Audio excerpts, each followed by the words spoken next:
ओहो, अभी तो गर्मी ठीक तरह से शुरू भी नहीं हुई और अभी से गर्मी अपना कहर बरसा रही है।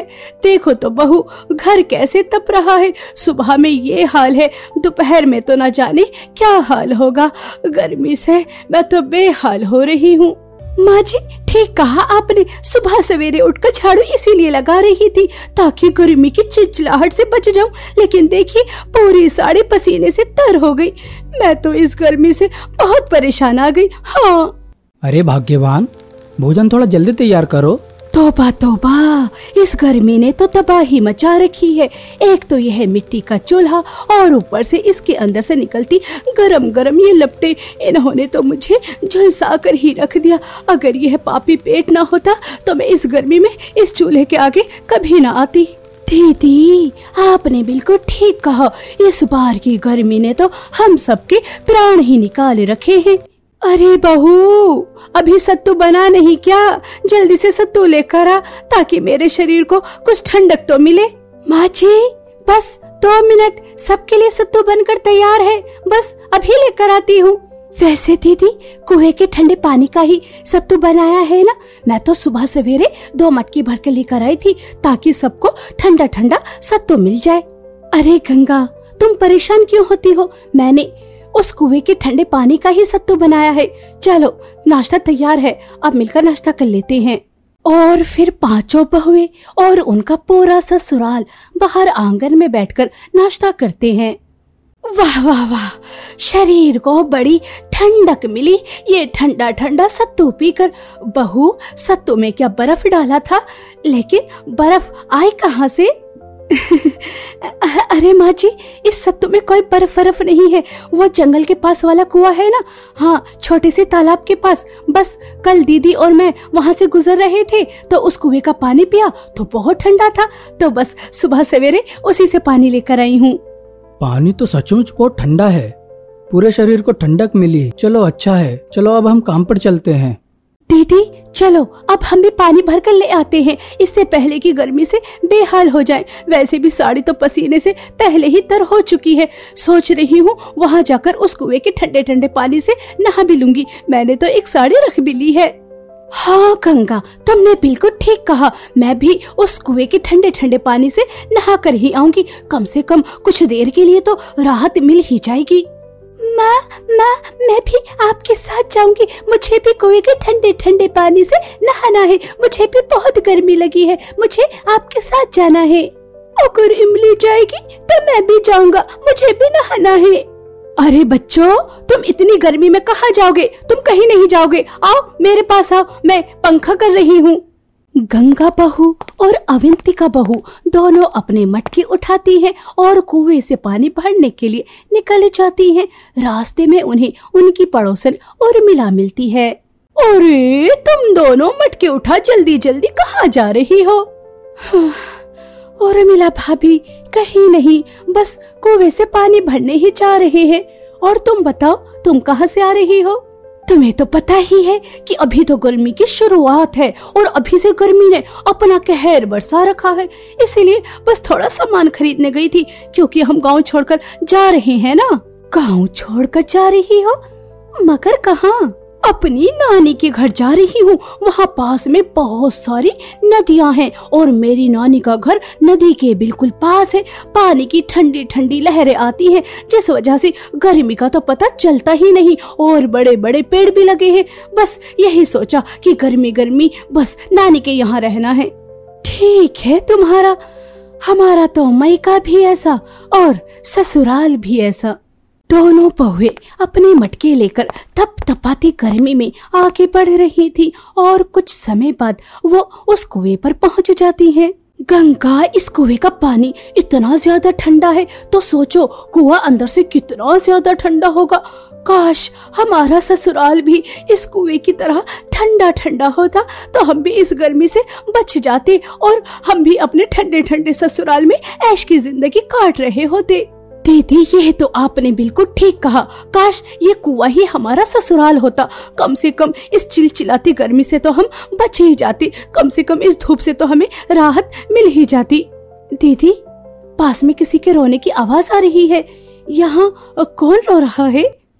गंगा और अवंतिका दोनों बहुएं थोड़ा आगे चलकर देखती हैं तो एक बूढ़ी औरत जिसके फटे पुराने कपड़े जो पसीनों में तर और उसके सामने एक सेठ छतरी के नीचे खड़ा हुआ था और उसके पास पानी से भरा मटका था और वो उस बूढ़ी औरत को पानी नहीं दे रहा था। वो बूढ़ी औरत पानी के लिए गिड़गिड़ा रही थी। मुझ बूढ़ी औरत पर थोड़ी दया करो, 2 घूंट पानी पिला दो 2 घूंट पानी। इस कड़कड़ाती धूप में गला सूख रहा है। सेठ जी, मैं तुम्हारे आगे हाथ जोड़ती हूँ, पानी पिला दो, 2 घूंट पानी पिला दो। बुढ़िया, तुझे तो मैंने गांव से धक्के मारकर बाहर निकाल दिया था, तो फिर तू वापस क्यों आई? क्यों आई तू वापस? क्या तू जानती नहीं तुझे गंभीर बीमारी है? तुम तो ठंडे ठंडे महलों में रहते हो और मुझसे एक छोटी सी झोपड़ी भी छीन ली और इतनी गर्मी में 1 घूंट पानी भी नहीं पीने दे रहे। मुझ पर यह अन्याय क्यों मुझ पर यह अन्याय कर रहे हो? इस कड़कड़ाती गर्मी में मुझे 1 घूंट तो पानी कम से कम पिला ही दो, गला सूख रहा है। कहा ना तुझे कुछ भी नहीं मिलेगा। और तुम सब गांव वाले भी मेरी बात कान खोलकर सुन लो, अगर इस बुढ़िया की मदद किसी ने भी की उसे उसकी सजा जरूर मिलेगी। और वो दुष्ट सेठ उस बेचारी बेसहारा बूढ़ी औरत को ठोकर मारकर चला जाता है। उस बूढ़ी औरत का रो रो कर बुरा हाल था। अगर सेठ ने कहा है तो गांव वाले मेरी मदद नहीं करेंगे। अगर मुझे अभी पानी नहीं मिला तो मेरे प्राण निकल ही जाएंगे। हे ऊपर वाले, मेरी मदद कर, बहुत प्यास लगी। दूर खड़ी गंगा और अवंतिका यह सब देख रही थी और गंगा से उस बूढ़ी औरत का दर्द देखा नहीं गया और वो अपनी जेठानी से कहती है, दीदी, हमें उनकी मदद करनी चाहिए। हमारे पास मटके में पानी है, चलो उन्हें पानी पिला देते हैं। और वो उस बूढ़ी औरत के पास जाकर मटके का पानी पिला देती हैं। खुश रहो, खुश रहो। लगता है तुम इस गांव की नहीं हो, तभी तो तुमने मेरी मदद की। ऊपर वाला तुम्हारी सभी मनोकामना पूरी करे। मेरी तो बस एक ही मनोकामना है कि इस गर्मी से राहत मिल जाए। इस गर्मी ने सबको बहुत परेशान किया और आप बिल्कुल भी चिंता मत कीजिए, आप अकेली नहीं है। वो दुष्ट सेठ तुम्हें सुकून से रहने नहीं देगा, इसलिए आप हमारे साथ चलिए। दोनों बहुएं उस बूढ़ी औरत को अपने साथ अपने ससुराल लेकर आ जाती हैं। ऐसे ही कुछ दिन बीत जाते हैं। गर्मी दिन पर दिन बढ़ती जा रही थी। गर्मी में जीना सबका दूभर हो रहा था और ऊपर से इस गर्मी में उनके ऊपर एक मुसीबत आ पड़ी। तोड़ डालो इनके इस घर को, मुझसे जो बगावत करता है उसका यही हाल होता है।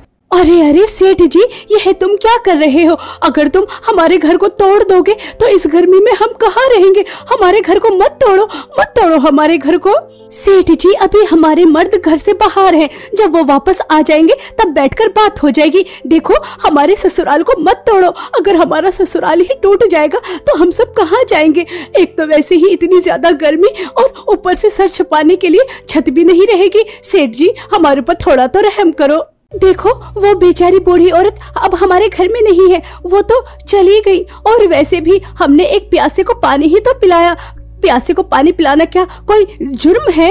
वो सेठ कहाँ किसी की सुनने वाला था और उनके पूरे घर को तोड़ ताड़ कर वापस आ जाता है। और जब शाम को उनके पति आते हैं और घर को टूटा देखते हैं तो उनके पैर तले भी जमीन खिसक जाती है। किसी को कुछ समझ नहीं आ रहा था कि अब क्या होगा, अब क्या करना है। कुछ सोचा भी है क्या? अरे अरे, घबराओ नहीं, मेरी वजह से तुम्हारी छत छिनी है। वो दुष्ट सेठ बहुत ही ज्यादा कायर है, बहुत ही ज्यादा। मेरी बदुआ है कि वो इस तिलतिलाती गर्मी में सुकून से रह ही ना पाए, उसका ठंडा महल आग का अंगारा बन जाए। तुम सब परेशान मत हो, मेरे पास एक जगह है जहाँ तुम आसानी से रह सकते हो। और वो बूढ़ी औरत सभी को अपने साथ ले जाने लगती है। कुछ समय बाद गंगा और अवंतिका बहू देखती हैं कि ये तो वही जगह है जहाँ से वो ठंडा ठंडा कुएं का पानी लेकर आती थी। माँ जी, यहाँ तो ऐसी कोई जगह नहीं जहाँ हमारा ससुराल बन सकता है। यह कुआं ही तो तुम्हारा ससुराल है। अब तुम इस गर्मी में इस कुएं के ससुराल में रहने वाली हो। कुएं के अंदर भला कैसे रहा जा सकता है? यह कोई मामूली कुआं नहीं है, यह एक रहस्यमय कुआं है। मैंने एक साधु की मदद की थी और उन्होंने ही मुझे इस कुएं के बारे में बताया था। इसका इस्तेमाल एक बार ही किया जाता है। मैंने तो कभी इसका इस्तेमाल किया नहीं, लेकिन मेरी वजह से तुम्हारी छत छिनी है, इसलिए यह कुएं का घर आज से तुम्हारा है। इसमें गर्मी नहीं लगती, ये बहुत ही ज्यादा ठंडा है। किसी को भी विश्वास नहीं हो रहा था कि वो इस कुएं के अंदर रह सकते हैं, लेकिन जब वो बूढ़ी औरत सबको कुएं के अंदर लेकर जाती है तो सबके होश उड़ जाते हैं। सच में मुझे तो ऐसा लग रहा है जैसे मैं शिमला में आ गई हूँ। इस कुएं के अंदर कितनी ज्यादा ठंडक है। क्या सच में हम इस कुएं के अंदर रहने वाले हैं? ऊपर वाले तेरा बहुत बहुत धन्यवाद। हाँ, यह सब कुछ गंगा बहू की वजह से हुआ। किसी ने ठीक ही कहा, नेकी का बदला नेकी ही मिलता है। हमें तो लगा था हमारे ऊपर बड़ी मुसीबत आ पड़ी, लेकिन देखो इस कुएं के घर से कितना ज्यादा सुकून मिल रहा है। गर्मी में सभी को बहुत ही ज्यादा राहत मिलती है। कुएं के घर के अंदर सभी बहुएं बहुत ही ज्यादा सुकून से अपने परिवार के साथ रह रही थी और वहीं उस दुष्ट सेठ को भी उसकी की सजा मिल जाती है। इतनी ज्यादा गर्मी में उसका ठंडा महल बिल्कुल आग के अंगारों की तरह लग रहा था। इतनी ज्यादा गर्मी है कि एसी भी काम नहीं कर रहे, पानी भी इतना ज्यादा गर्म आ रहा है। आखिर इतनी गर्मी क्यों पड़ रही है? सेठ को समझ ही नहीं आ रहा था कि यह उसके कर्म की सजा है और वो सब अपने अच्छे कर्मों की वजह से इतनी ज्यादा गर्मी में कुएं के अंदर सुकून भरी जिंदगी जी रहे थे।